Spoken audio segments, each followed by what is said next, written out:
So I'll be talking today about recommending insurance writers. This is academic work, but it's really application oriented. This was done together with Lior and Bracha, and also Eyal and Gali, which were our students. This work was done in close collaboration with Harel Insurance, and we really thank them for all the help. So recommender systems. My favorite definition of a recommender system is a system that actively suggests items to users, and they can be found anywhere nowadays. Of course, Amazon is the obvious example where you get recommendations for other books that you might like. Another great example is CNN. So in CNN, when you see a story, you can get recommendations for other stories that you might want to read. And also you get a list of most popular stories. And I would argue that this is also great recommendations, right? They're showing you the most popular stories because they believe that you might want to also read those stories. So there are typical problems with a recommender system, typically known as big data problems. As Nir just shown, you have millions of users, many millions, tens of millions of users. You may have tens of thousands of items or even millions of items if you talk about music, if you talk about blog entries, and so forth. And also low latency is really crucial, right? Nobody's going to wait on the CNN website for, say, even 10 seconds for the recommendations to load. You want the recommendations to appear instantly. I'm going to talk about something completely different. Nir earlier claimed that if it's not big data, then it's not interesting. I would like to convince you otherwise. In our problems, we have a very small item set. And there's no need for really any rapid response. And I would claim that this is still interesting. I'll be talking about call centers. So call centers are nowadays perhaps the main communication channel between customers and companies. Think about the cell phone market that call you and offer you packages and so forth. Think about the example that we're going to work with, which is insurance company. And I'll be talking more about insurance later on. What we focus on here, there are different kinds of call centers, but I'll be focusing on outbound call centers where the representatives are calling customers or potential customers in order to offer some attractive deals, and the hope is that the customer would respond to these deals and make a purchase. So, of course, in order for the customer to be responsive, the offers has to be attractive. Obviously, there are many deals, many packages, but the way it usually works is that the representative only offers the current best offer, the sale of the month or whatever, and that offer is going to hold for everybody. In some cases, you might have some mapping from population groups to deals. So perhaps young people would get one offer, and then maybe small business owners would get a completely different deal. But generally speaking, this is really not personalized. And the reason is that if you want more accurate personalization, you really need some expert. But the whole goal of a call center is to reduce costs. And therefore, the people that work in the call center, the representatives, they're going to be pretty lowly paid, typically students. Also, you're going to have a very high exchange rate, right? People come and go all the time. And therefore, for the more difficult domains, you really can't expect those representatives to be knowledgeable enough in order to give those very accurate, personalized recommendations. And we suggest that perhaps recommender systems really fit in here. So recommender systems can really bridge the gap in order to give personalized suggestions to the current customers. Before I go deeper into the recommendation systems, into the specific recommendation system that we build, I'm going to talk a little bit about insurance. So in insurance, you have these base insurance policies. They're atomic policies. They're atomic in the sense that you can't really play with the different parts, like reduce coverage on one thing and increase coverage on another thing. And they're designed for a specific goal, say car insurance, home insurance, and so forth. The way that you can customize your insurance is by adding what is known as riders. And so these riders get added to the policy. For example, if we're talking about health insurance, you might add something about surgery abroad, coverage for surgery abroad.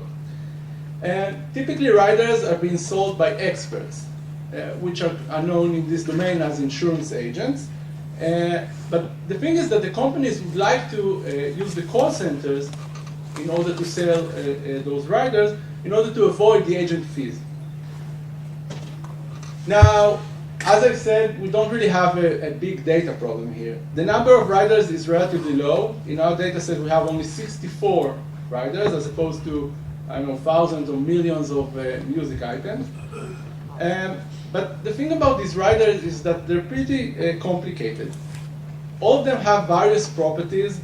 All these properties have some numbers, such as the amount of coverage and so forth. And they're pretty difficult to understand. They're also quite constrained. And what do I mean by constrained? For example, if you buy coverage for surgery abroad, then you can buy coverage for $100,000 or coverage for $200,000. Obviously, you're not going to take both. They are mutually exclusive. Also, some riders are appropriate for some base policies, but not to other base policies. So typically, customers really need some time in order to understand the rider. They need to really read it, and in many cases, they also need to be explained, right? Someone needs to explain the different properties in order for me to understand that. So it's pretty difficult for a customer to know whether a specific rider is really appropriate. And so what is really happening? Nobody is going to go through these 64 riders and read about each and every one of them and understand whether that rider is really appropriate for her. If someone would recommend or suggest a specific rider for me, I might take the time in order to understand that specific rider and understand whether that's appropriate for me. But generally speaking, I'm not going to invest a lot of time in order to understand these multiple riders. So our suggestion is to use a recommendation here, and the goal is to offer existing clients additional riders. So we have these representatives in the call center, and what we suggest is to show customer-specific recommendations to the representatives. And then the representative is going to call clients, and they're going to suggest these recommended items. And now, this is kind of an indirect recommendation system. The recommendation is done to the representative, and then the representative is going to suggest the actual rider to the client. We use some simple corroborative filtering approach. I'm going to talk about this a little bit later. But think about it, something like people who buy this rider would also want that other rider. There are a few differences between standard recommendation system applications and our insurance application. I'm going to talk very briefly about some of them. So first, about size. I've already discussed that, right? We have only 64 items. Item complexity. Also, if you think about movies, so yes, a movie has director and actors and so forth, but it's not really something very complicated to understand. An insurance package or an insurance rider is really difficult to understand.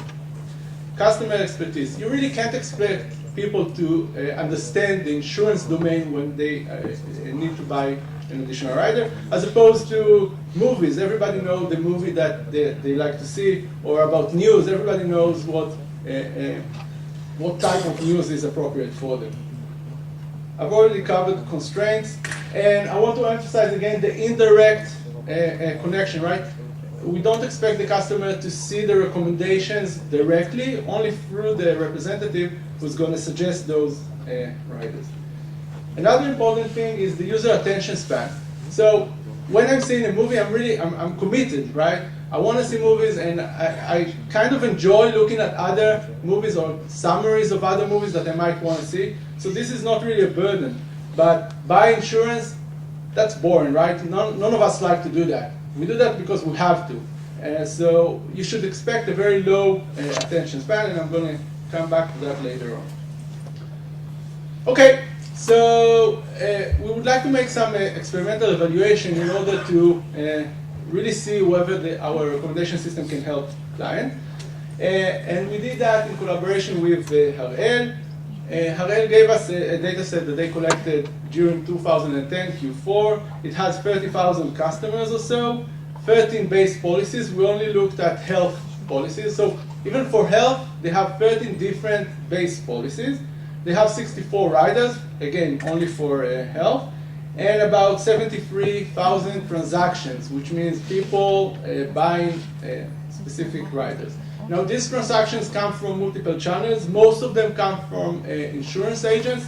Some of them come from the call centers, and also from other channels. Some properties of the data. So if we look at the popularity of base policies, you can see that some base policies are really popular, while others are bought only by a small fraction of the customers. This is about the riders. So you can see one very, very popular rider, and some less popular. It is important to see that we do have here the long tail phenomenon, where a huge mass of the transaction, in this case 30% of the transaction, are for the really unpopular riders, which is interesting because it's quite difficult to understand how to recommend them. So we started with some simple offline experiment where you do some simulation over existing data. We used a very simple item-to-item technique based on conditional probability, something like, what is the probability that you would buy this rider if you already bought that other rider or the base policy? We did the standard thing that you have a train, a test, a split of your data. You compute your conditional probabilities on the train data, and then you compute the recommendation accuracy, in our case, precision recall, on the test data. So I'll show you the numbers. This is the first obvious method to try. As I said, typically in most cases, popular items are really a good recommendation. But what you can see here is that if you recommend based on popularity, then your first recommendation is going to be really good. If you think about it, that's the very popular rider that everybody buy anyhow. But then the quality of the recommendation really drops rapidly. Now there's an easy fix to that. You can do recommendation based on the base policy. So each base policy has different popular riders that go with it. And I would claim that this is actually a very nice baseline. That's a very reasonable thing to use in an actual system. This is our conditional probability method. And what is obvious here is that for the first two recommendations, we're doing really well, right? You get about 85% acceptance for the first recommendation and about, let's say, 65% acceptance for the second recommendation, which is really great. But then the quality drops rapidly. And one might ask, why are we seeing this phenomenon where the quality drops so rapidly? So let's take a look at the number of riders that people typically have in the customer profile. You can see that many people have 1, 2, or 3 riders in their profile. But if you look at people who bought more than 4 or more riders, then only 16% of the population falls into that category. So in fact, it's really, really difficult to offer more than 2 or 3 good riders because people just don't buy more than 2 or 3 riders. So one obvious thing that you could do is to allow the algorithm to recommend less than what was asked of it. Typically, when you ask the algorithm to recommend 5 items, then you expect a list of 5 recommendations. But what we did here is that even though I asked the algorithm to recommend 5 items, I'm allowing it to say, I'm sorry, I only have 2 items to give you. And the way to do that, given our algorithm, is just when the probability of the next item drops, in our case below 0.5, then you're just not going to recommend it. So the result is what we call a truncated conditional probability. And think about, this goes well with the attention span that I discussed earlier, right? Nobody wants to listen to additional riders that you already know that she's not going to like. And this would reduce trust in the system, and the client would refuse to take further calls from the call center and so forth. So this is really good for this specific application. As you can see, in our case, the first recommendation is now excellent, like 90% accuracy. The second one is above 85%. And you can see that the third recommendation is very close to the second. And the reason is that in many cases, the algorithm just doesn't recommend more than 2 items. The number of cases where it actually recommends 3 items is quite low. And it never recommended more than 3 items. Again, for our data, for our cutoff point. Okay, but these results are really, really encouraging for a recommender system. I would say that even too good to be true, as was discussed earlier. But given those really encouraging results, Harael agreed to do an experiment with real clients. So we had an experiment that was run in Harael call center. Again, this is an outbound call center where they call existing customers to sell additional riders. Now, we got a few representatives, somewhere about 5 representatives that were assigned to our experiment. Each of them got a list of customers to call, which is what they do anyhow. And we pre-computed the list of recommended riders for each of those customers in pre-processing. So again, the latency is not that important because you pre-compute the list of recommendations. And then the representative called those clients and offered them the rider, and the experiment took about 3 weeks. And at the same time, the rest of the representative used the regular method for whatever that was. Again, the results were great, way better than we hoped. The increase in sales given the recommendations was 3 times higher than using the regular solutions. Okay, to sum things up, I'm claiming that recommendation systems can also be helpful in non-big data problems, for example, in the call centers. The problem here is slightly different than what people typically tackle, and it's important to see the differences and create the right method for that application. And we show here in this work some value in an insurance call center using a very, very simple collaborative filtering approach, where you recommend to the representative, not to the customer. That's again the indirect connection. And I think we got very encouraging results in an offline study and also very good results in an actual online experiment, even though it was done on a very small scale. Obviously, in the future, we would like to run an extended online experiment with more users. And I'd like to acknowledge that our data set is quite biased. This is because many existing sales, for example, for the call centers, are based on some special offer or something like that. Also, some insurance agencies tend to sell some specific packages.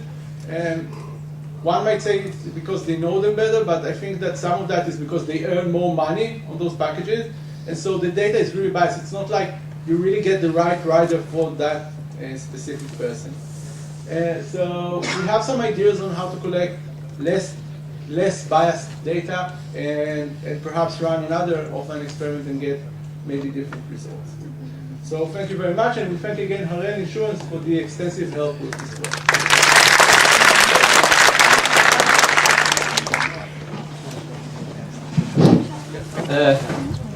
Any questions?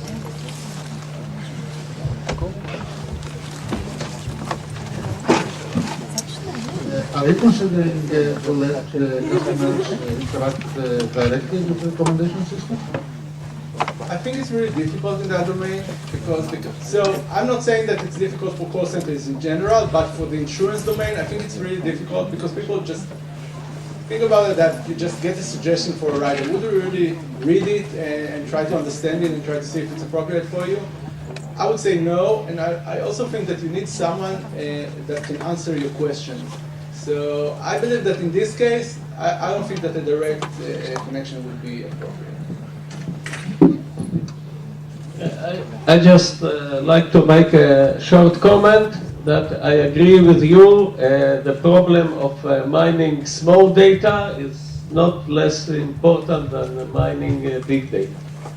That was a very good point, actually. Any other questions to the speaker? Lunch. Okay, actually, yeah, you're right. The lunch is waiting for you outside. We'll be back here at 1:45.